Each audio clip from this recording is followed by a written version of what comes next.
There's a pamphlet that will be sent out by the Electoral Commission later this year that will detail in about 2,000 words each the yes case and the no case for the voice to Parliament. It will be put together, each case, by a number of parliamentarians who either support or don't support the voice to Parliament.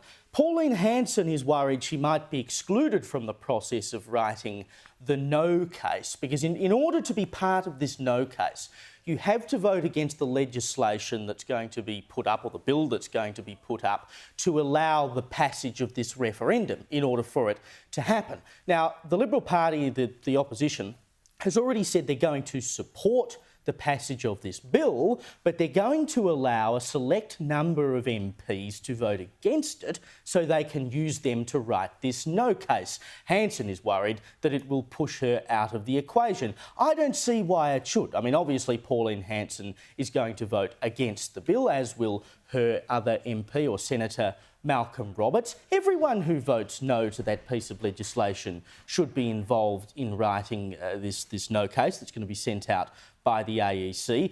Pauline Hanson says she doesn't trust the Liberal Party and the opposition to put in all the points that she wants to get across. I don't see any reason to exclude her. What do you reckon, Liz? Do you reckon it's important that Pauline Hanson plays a part? Or can we leave it to, she does. Jacinta Price? There's a lot resting on this because the way this campaign's going, the no campaign have to go hard. Yeah.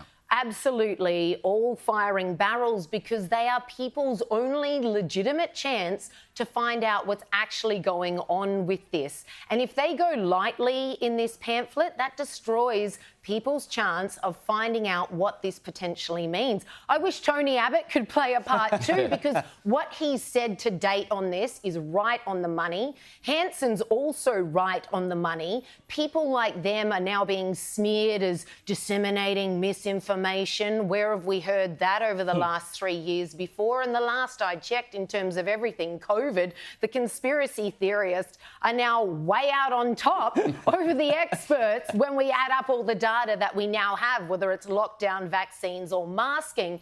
They seem to be running the same trope here, where people talking out about the voice and what it may look like, even worst case scenarios, are now being smeared as, oh, they're just fear-mongering. No. There's many of us who believe they're right on the money. It is based on facts and figures that we do have on what kind of constitutional amendment we're looking at here. And I hope they get a front and line centre when it comes to writing what is in the no case. There's a limited amount of words on both sides. We need to make every single one of them count. Well, one of the things that there's apparently concern over is that Pauline Hanson wants to get into this, that it would be a third chamber of Parliament. It's interesting, you know, the first person, one of the first people to say that the voice would be the third chamber of Parliament was Malcolm Turnbull. He's of course since walked that back, but you know, what an extreme point of view it must be for Turnbull to say it.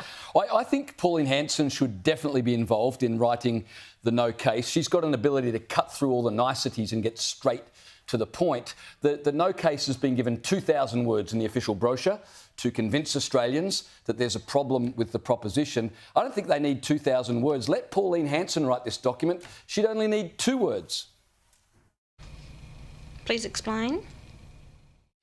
Please explain. No one can. Exactly. Just say that and Australians would go, yeah, we still don't have a decent explanation for this. No. Exactly.